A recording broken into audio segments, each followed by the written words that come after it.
Well, it brings me absolutely no joy to say this, but June 2023 came and went. Once again, E3 didn't happen. And for those of us who have attended this event in the past, it appears that we may have done this for the very last time. After years of failing to read the writing on the wall, one of the original premier gaming expos in the entire world, looks like they finally accepted the inevitability of their situation.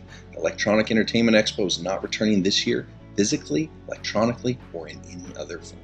The saddest part about this is that there was a flicker of hope that this year would be the year that E3 would return to relevance. After foregoing a physical meeting space since 2019, the event organizers seem to have confidence in a plan to rise from the ashes, starting with a new event coordinator, which is ReedPop, to provide a much-needed reboot. A glorious comeback story seemed to be in the making, but E3 2023 was stuck facing the same challenges that they never truly addressed in the wake of E3 2019.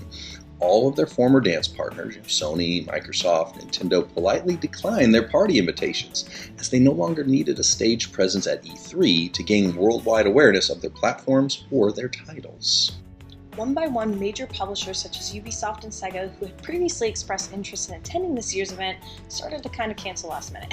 And while the founding body behind E3 is still publicly sharing that they intend to find a solution that will enable a 2024 event of some kind, it seems that the curtain has finally fallen on E3 as we knew it for the final time. And conducting an unbiased autopsy on the fall of E3 is made even more heartbreaking because of how easy it is to see a path to survival for them. There simply isn't a good reason why this previously annual gaming pilgrimage couldn't succeed in the current environment. Multiple gaming expos are delivering positively received, well-attended events this year, and they face the exact same headwinds as the E3 event organizers. There's even a competing event hosted by previous E3 stalwart Jeff Keighley occurring in the exact same time frame. And it did just fine. So it's possible to do it. The root cause of the failure of E3 is not found in exploring these external environmental factors, because they equally impacted their competitors and didn't shut them down. It's actually in a series of internal decisions that reduced this former industry giant into an irrelevant afterthought. For the years prior to E3 2019, organizers of the event received constant feedback from both the hardware giants as well as the industry media that the expo was originally designed for that E3 was in need of a reboot. The major studios were finding that the millions of dollars they were spending to participate was not equitable to what they were gaining from the showcase and began exploring alternatives. And when you have companies like Activision and EA who are no longer demonstrating a presence at the event, journalists were finding even less reasons to attend. Now, rather than find a way to get all their core members back into the fold, E3 decided to go bigger instead of better. But opening the doors to the public only resulted in further backlash, as that event was completely lost sight of everything it was originally designed to do. For years, E3 was provided with warning after warning that they were losing their most valuable allies and facing extinction.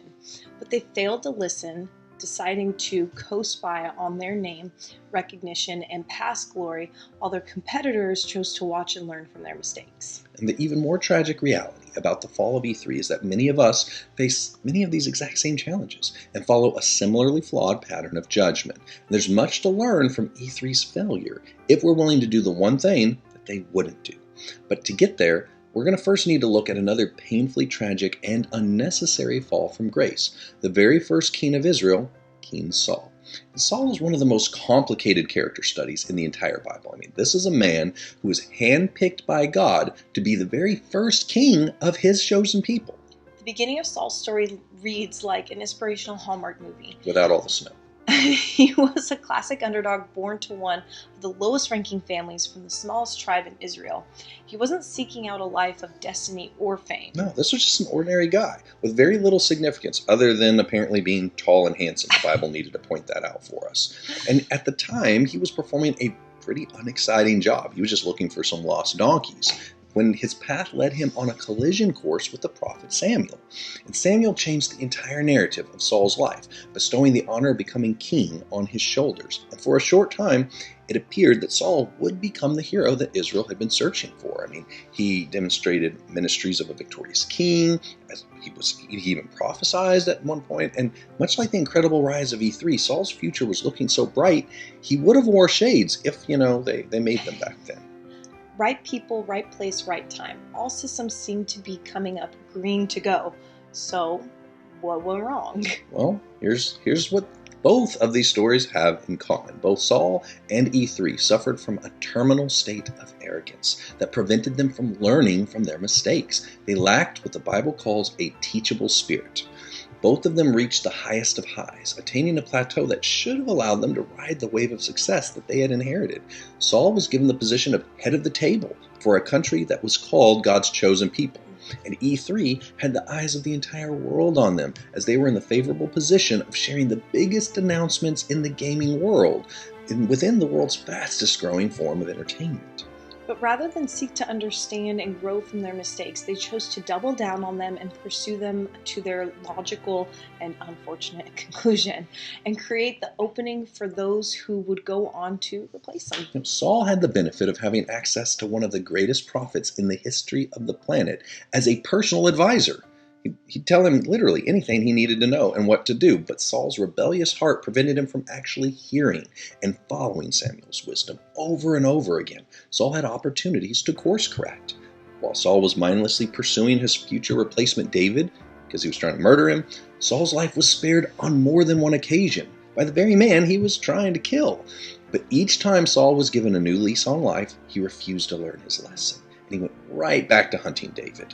Similarly, E3 was given several warning shots by major publishers like Activision and Sony when they ceased participating in E3 because their repeated requests were not answered by the governing body. E3 slowly died a death by 1,000 cuts as more and more developers followed suit each year until E3 simply ran out of interested participants. E3 ignored the bleeding from their own self-inflicted wounds, and if they would have simply listened and learned from the complaints from Activision and Sony when they had a chance, we probably wouldn't be recording this video right now. Well, we'd be recording a different one. But Saul's final days were just as tragic as they were confusing. As he reached the end, Saul was facing an invasion of the Philistine army that he had no hope of winning. His previous champion, David, the one who slain Goliath and given Israel a critical victory over these exact same Philistines, he had been foolishly chased off by the jealous Saul and took a huge chunk of Saul's military with him. So Saul, trapped in a no-win scenario of his own making, did the unthinkable. He reached out to a witch, a spiritual medium, in a pathetic attempt to speak with the now deceased prophet Samuel. The same advisor that Saul had full access to when he was alive, but had failed to listen to or obey. And in Saul's final bizarre demonstration of lacking a teachable spirit, Saul was given the chilling news that he, as well as his sons, would fall in battle to the Philistines the next day. And this next question has bothered me for quite some time, I think since we've known each other. If Saul knew that he was destined to die the next day in this last stand with the Philistines, why did he go? Why did he go? Maybe he didn't have any sick time. Why didn't he call in sick, use a PTO day, try to make peace with his enemies, or just get on a horse and ride to wherever there weren't Philistines? I don't know. I'm sure there were places where there were no Philistines. There had to be. He had to find some place to be like, well, there's no Philistines here, I won't die today. Why did he still go marching straight forward into a war zone that he knew would not only become his grave, but for his children as well? And the sad answer to that question is the same reason why E3 fell underneath the weight of its own massive hubris, because they had heard and received all of the warnings, but they never actually listened and took them to heart. We all face correction from the Lord as we follow Him. This is not an indictment of us as His followers. It's actually proof that we are following Him and are His true children. We should crave the continuing interest of the Lord to grow us and bring us closer to Him, even though it's typically uncomfortable and unpleasant at the time. He isn't correcting us out of anger, but out of love and a desire to press us towards our best destiny.